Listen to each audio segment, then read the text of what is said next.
ಭಾರದ್ವಾಜರ ವೈಮಾನಿಕ ಶಾಸ್ತ್ರ ಅವರು ಬಹಳಷ್ಟು ರಚನೆ ಮಾಡಿದ್ದಾರೆ ಅಂತ ನಾವಿಲ್ಲಿ ತಿಳ್ಕೊಬೇಕಾಗುತ್ತೆ. ಭಾರತೀಯ ವೈಮಾನಿಕ ಶಾಸ್ತ್ರದ ಪಿತಾಮಹರು ಭಾರದ್ವಾಜ ಮಹಾಮುನಿಗಳು, ರಾಮಾಯಣದಲ್ಲಿ ಬರುವಂಥ ಭಾರದ್ವಾಜ ಮಹಾಮುನಿಗಳು ಅಂತ ಕೂಡ ನಾವಿಲ್ಲಿ ತಿಳ್ಕೊಬೇಕಾಗುತ್ತೆ.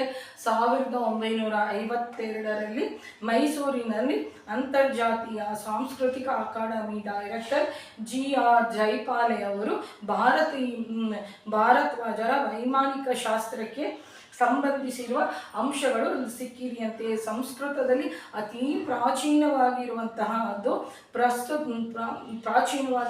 ಗ್ರಂಥ ಅಂತಂದರೆ ಇದೆ ಅಂತೆ.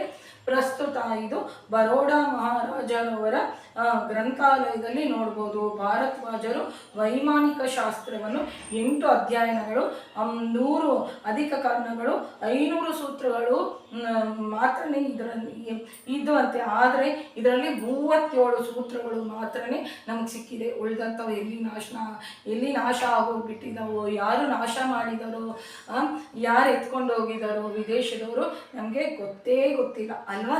ಎಷ್ಟೊಂದು ನಮ್ಮ ದೇಶದಲ್ಲಿ ಮೊಘಲರು ಹಾಗೂ ಯಾರು ಬ್ರಿಟಿಷರು ಕೊಳ್ಳೆ ಹೊಡೆದಿರುವಂಥದ್ದು ಸಂಪತ್ತು ಅಂತಲೇ ನಮಗೆ ಗೊತ್ತು. ಆದರೆ ಅದಕ್ಕಿಂತ ಬೆಲೆ ಬಾಳುವಂಥ ಗ್ರಂಥಗಳನ್ನು ಅವರು ಎತ್ಕೊಂಡು ಹೋಗ್ಬಿಟ್ಟಿದ್ದಾರೆ. ಅವ್ರ ದೇಶಕ್ಕೆ ಕಳ್ತನ ಮಾಡ್ಕೊಂಡು ಹೋಗಿದ್ದಾರೆ. ಮತ್ತೊಂದು ಬೆಂಕಿಗೆ ಆಹುತಿ ಮಾಡಿಬಿಟ್ಟು ಅವನ್ಯಾವನ್ನೋ ನಮಗೆ ಸಿಗ್ದಂಗೆ ಮಾಡಿಬಿಟ್ಟಿದ್ದಾರೆ.